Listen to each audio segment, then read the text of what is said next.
Let's talk about it. Let's talk about it. Let's talk about it. So for the last couple of years, I've had to watch clickbait videos. I've had to read clickbait articles. I've had to read stupid ass tweets, watch dumbass videos.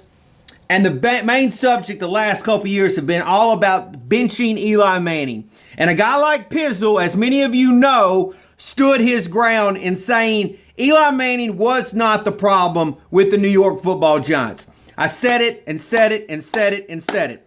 And as you know, if you thought Eli Manning should be benched, you were right. And if you thought Eli Manning should not be benched, you were called names. You were called an Eli Manning apologist or a nut hugger or a fanboy, right? You weren't just being a really good Giants fan, like you've been for the last 2 decades, but you were called names. So at some point, I got to be honest, at some point, maybe it was a year ago into last year, I started to think to myself that maybe I was wrong. Maybe I was the one that maybe I had the agenda and maybe I was the one that was fucked up and that I just needed to come to terms with we're letting Eli go. Let's replace him with the hot Ohio State prospect from Ohio State that everybody was on their nuts about, right? You're not a nut hugger or fanboy if you do that, if you go that route. But if you support Eli, you are. So anyways, after watching all the clickbait content all damn off season, we had the whole draft thing, and that's a big mess in itself. But anyways, Eli Manning starts the season, goes 0-2, and as many of you know, starts taking the blame right out of the gate. Eli Manning's a problem, blah, get him out of here, blah, blah. More clickbait, more clickbait, more clickbait. Well, Daniel finally gets in there. And let it be known that I want Daniel Jones to succeed. I want Daniel Jones to be right there with Eli as far as one of the greatest New York Giant players of all time. One of them, okay? That's what I want Daniel to succeed. So this is not in any way a knock on Daniel Jones. This is all about fucking respect that a lot of people don't fucking have. Especially when it comes to Giants pride. But with that being said, they kept the content coming because it was good for them, right? It wasn't good. It wasn't about being a good fan or being thankful to Eli or any of that. It's just about their own personal gain, isn't it? It's about their clicky articles, their clicky videos. That's all it's about. It's not about supporting and being thankful to one of the greatest players to ever wear New York Giants colors, right? So Daniel obviously replaces Eli, and Giants win 2 games. Now, some would say that Daniel beat Tampa Bay. Some would say a Tampa Bay kicker beat Tampa Bay. But nevertheless, Daniel wins 2 games, right? There's an opportunity for all the people that said, told you so, Eli was the problem, right? But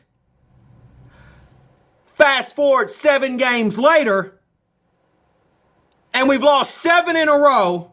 We're 2-9. We're one of the worst football teams in the fucking league. And I don't hear anybody talking about the quarterback position. You know what I hear now? Now we're back into the clickbait bullshit of, let's talk about the draft and let's get that number 2, number 3 overall pick. Yeah, let's fire Shermer. Let's do all this. Let's do all that. You just go through one microwave fucking meal to the next one, and you don't even realize that in the fucking process, you literally disrespected one of the greatest players to ever wear these fucking colors.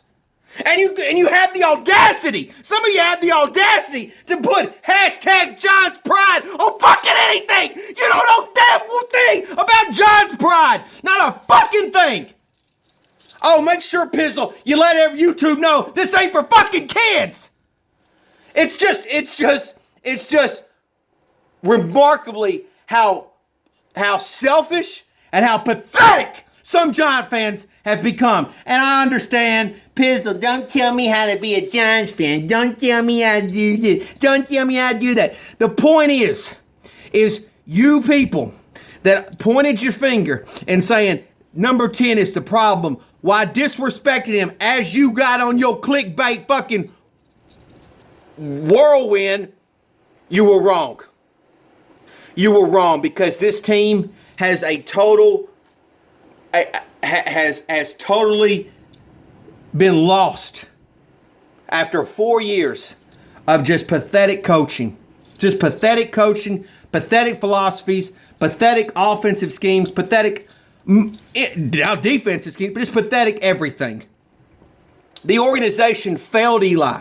And instead of being there and being supportive and saying, shit, Eli, we love you. Thank you for the 2 Super Bowls. Just hang in there. Keep fighting the good fight, Eli. We're glad that you want to be a part of this team still. We're glad you want to try to get us turned around. You turned your fucking back on him and you ran him through the mud only to accomplish what? Nothing. And if you even sat here and said, Will Pizzle, we had to get Daniel Jones on the field to see what we had, see what we got, see what we need, see this and that. I understand Daniel needs to play and get some experience, but do you honestly think in 2020 we're ready to go?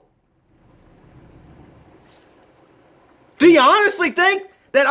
What's gonna be different?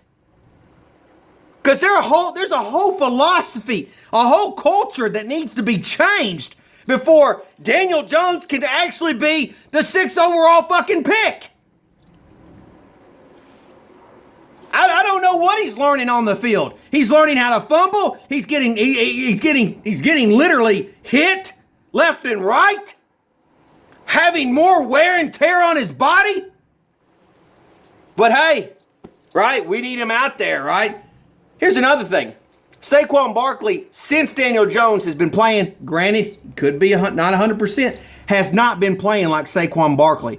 I wonder why that is. Do you think that maybe Eli has something to do with that at all? Or do you think you don't think that's a coincidence at all? Huh? Not a coincidence. That Saquon Barkley all of a sudden hadn't been playing good since he's been paired with Daniel Jones. Something fucking smells fishy there. But hey, don't make your videos apologizing and eating your crow saying that I'm sorry for disrespecting one of the greatest players to ever fucking wear Giants blue. Don't make those videos. Cause don't write those articles either. Don't write those articles where you're that would be you just having to be a fucking man, and I understand that's too complicated, right? It doesn't fit the agenda. It doesn't fit what you're trying to accomplish, does it? You being an apologist and saying, well, my bad on that. I'm sorry I disrespected a player, not realizing that there was layers upon layers of issues with this team. It was just me just being fucking an idiot. Simple as that. So let me, and for all those people too, this ain't just about a Giants issue. For all those people that or Cowboys fan or Eagles fan or Redskin fan, granted, you're loving this, right? Because the Giants are 2-9, we're no good, all this and that. You're loving that, and you don't care who plays. You just want to see us lose. But you also told me that Eli Manning was the problem, and guess what? It got changed. It got fixed. He literally came out. Daniel Jones has had all the weapons. Saquon, Sterling's been out there. Evans been out there. Granted, these guys have been hurt at certain different times, but he's had them throughout the year, and we're still 2-9. So once again, for those in the back, Eli was never the fucking problem!